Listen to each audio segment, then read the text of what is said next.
채권자들한테 물어보는 거죠. 네, 의견 말씀해 주세요 해가지고 했는데 반대. 면별 면책이 힘들겠죠? 그런데도 면책의 결정을 하여야 한다가 아니라 면책의 결정을 할 수 있다예요.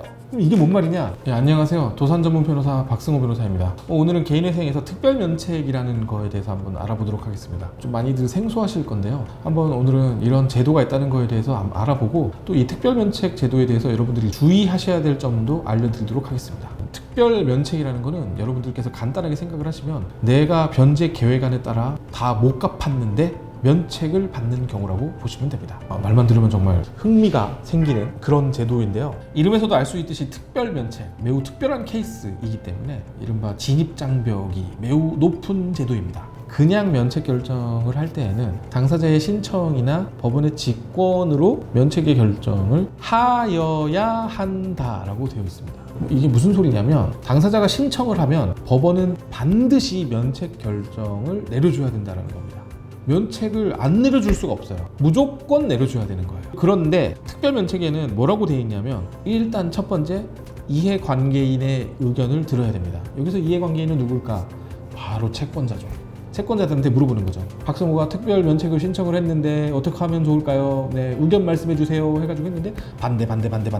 면별 면책이 힘들겠죠? 그런데도 들은 후 면책의 결정을 하여야 한다가 아니라 면책의 결정을 할 수 있다예요. 그럼 이게 뭔 말이냐? 자, 채권자분들 모이세요. 박승호가 특별면책을 신청을 했는데 어떻게 하면 좋을까요? 했는데 채권자들이 찬성을 했는데 판사가 법원에서 여러분들 찬성이시군요. 마음씨가 좋으십니다. 근데 내가 봤을 땐 아니야 해가지고 특별면책을 안 할 수도 있어요. 물론 반대의 경우도 가능은 하겠죠. 다 반대 하는데 법원이 근데 내가 봤을 때는 해줘야 될 것 같아 해가지고 할 수도 있고, 어찌됐건 할지 말지는 법원의 재량인 겁니다. 그리고 그 재량을 결정하기 전에 반드시 채권자들의 의견을 듣게끔 하고 있는 거죠.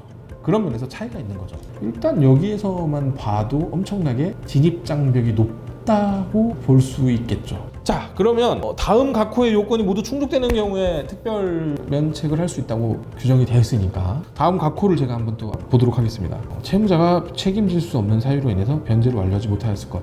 어떻게 보면 꽤 많이 있는 거 아니야? 나도 가능한 거 아니야? 이렇게 생각하실 수 있는데요. 거의 이거는 천재지변에 의해서 변제를 완료하지 못했을 것이라고 봐도 무방합니다. 저처럼 젊은 나이에 이런 경우에는 어떤 경우라고 봐야 되냐면 불치의 병에 걸려서 살 수가 없는 경우, 이런 경우 정도? 직장도 못 다닐 정도로 지금 내가 직장 다니는 게 문제가 아니다, 이런 정도여야지 가능하다고 보시면 돼요. 근데 문제는 뭐냐? 1호만 충족하면은 안 돼요. 2호도 충족해야 되고 3호도 충족해야 돼요. 2호는 뭐냐? 개인회생 채권자가 면책 결정일까지 변제받은 금액이 채무자가 파산 절차를 신청한 경우 파산 절차에서 배당받을 금액보다 적지 않을 것. 이게 뭔 말이냐? 청산가치 보장의 원칙을 지키고 있을 것입니다. 청산가치 보장의 원칙을 좀 다시 말씀드리면, 회생을 했을 때 여러분들이 파산을 해가지고 나눠준 것보다는 많이 갚아야 된다. 즉 여러분들의 재산보다는 많이 갚아야 된다라는 게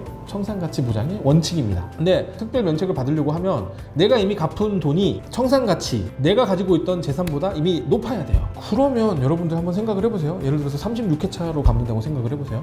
10회차 때 청산가치를 넘는 경우가 얼마나 될까요? 별로 없겠죠. 못해도 24회 이상은 가야 될 거예요, 분명히. 경우에 따라서는. 그러니까 상당히 많이 변제 회차가 지난 경우에 인정이 되겠죠. 그리고 세 번째, 변제 계획의 변경이 불가능할 것입니다. 변제 계획이 변경 가능한 정도는 예를 들어서 내가 소득이 줄었어요. 내가 한 달에 300만 원을 벌었는데 250만 원 법니다. 270만 원 법니다. 이 정도라면은 변제 계획 변경이 가능하겠죠. 근데 제가 소득이 줄었어요.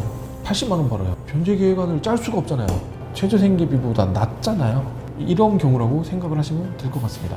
다시 말씀드리지만 지금 말씀드린 세 가지 조건을 다 충족해야지 특별면책이 가능할 수 있습니다. 특별면책이 될 수도 있고 안 될 수도 있어요. 정말 힘든 진입장벽이죠. 된다는 보장이 없어요. 법원이 판단을 해가지고 해줘야 될지 말아야 될지 볼 거란 말이죠. 그렇기 때문에 실제로는 지금까지는 잘 없었습니다. 다른 영상에서는 요새 늘어나고 있는 추세다 이렇게 말씀들 하시는 분들이 많은데 저는 솔직히 많이 못 본 것 같습니다. 하지만 확실한 거는 특별면책이 필요한 경우가 여러분들 분명히 발생하실 수도 있는데요.